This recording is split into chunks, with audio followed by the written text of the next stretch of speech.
నిజంగా చెప్పాలంటే IPL 18 series అయితే చాలా అంటే చాలా డిఫరెంట్‌గా అయితే జరుగుతుంది. ఏ మ్యాచ్ ఎవరు గెలుస్తారో అయితే ఖచ్చితంగా అయితే చెప్పలేకపోతున్నాము.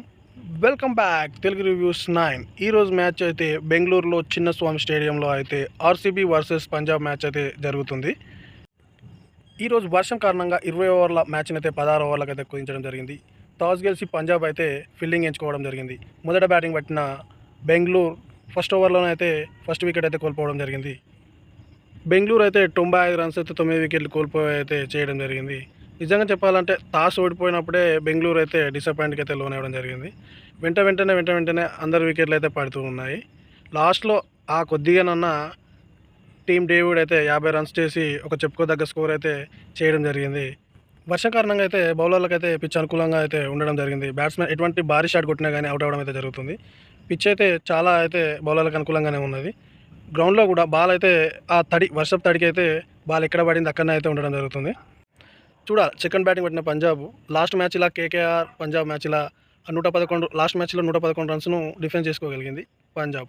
అలాగే ఇప్పుడు కూడా ఈ 95 రన్స్‌ను ఆర్సీబీ కూడా డిఫెన్స్ చేయగలుగుతుందా? బ్యాటింగ్‌కి అయితే అనుకూలించడం లేదు.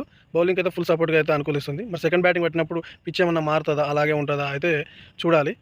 నిజంగా చెప్పాలంటే ఆర్సీబీకి ఉన్న బ్యాటింగ్ లైనప్‌కి ఈ స్కోర్ చేయాల్సిందే కాదు. భారీ స్కోర్ దాదాపు 150, 160 చేయాల్సింది. వర్షం కారణంగా బౌలర్లకు అనుకూలించడం వలన స్కోర్ అయితే 95 స్కోర్. లాస్ట్‌లో టీమ్ డేవిడ్ అన్న ఆయనతో స్కోర్ సిక్సర్స్ లాస్ట్ ఓవర్‌లో 3 సిక్సర్స్ కొట్టడం వలన ఆ స్కోర్ వచ్చింది కానీ లేకపోతే అసలు ఆయనతో కూడా వచ్చేది కాదు. చూడాలి పంజాబ్ సెకండ్ ఇన్నింగ్స్ పడుతుంది కదా! వాళ్ళకు కూడా అలాగే బ్యాటర్లకు అనుకూలిస్తుందా? బౌలర్లకు అనుకూలిస్తుందా? ఎవరు గెలుస్తారో అయితే చూద్దాం. పంజాబ్ బౌలర్లకు కూడా అయితే బ్యాటింగ్‌కి అయితే అనుకూలించడం లేదు. వెంటనే పవర్ ప్లేలోనే 2 వికెట్లు అయితే కోల్పోవడం జరిగింది. అంతేకాకుండా వెంటనే వికెట్లు అయితే పడడం జరుగుతుంది. పంజాబ్ బ్యాటర్లు అవుట్ అవుతున్నా గానీ వధేరా మాత్రం ఒక ఎండ్‌లో అయితే స్టాండింగ్ నిలబడి అయితే పంజాబ్‌నైతే గెలిపించడం అయితే జరిగింది. ఈ విన్నింగ్‌తో ఫోర్త్ ప్లేస్‌లో ఉన్న పంజాబ్ అయితే సెకండ్ ప్లేస్‌కి అయితే రావడం జరిగింది. ఈ సీజన్‌లో అయితే బెంగుళూరుకి అయితే హోమ్ గ్రౌండ్ అయితే అసలు కలిసి రావడం లేదు. ఆడిన మ్యాచ్‌లన్నీ అయితే ఓడిపోవడం అయితే జరిగింది.